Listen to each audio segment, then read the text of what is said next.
আসসালামু আলাইকুম রহমতুল্লাহ বারাকাতুহু।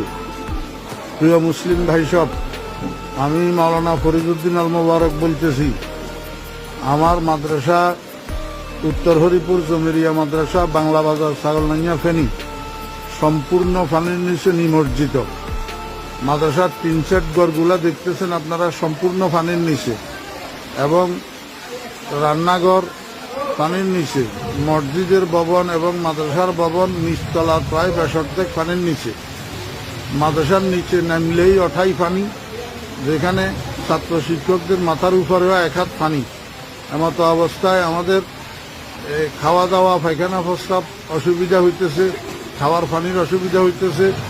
আপনারা দেখেন, এই শতাধিক ছাত্র শিক্ষক মাদ্রাসায় পানিবন্দী হইয়া রয়েছে। এই অবস্থায় হৃদয়বান মুসলমান ভাইদের এবং বিভিন্ন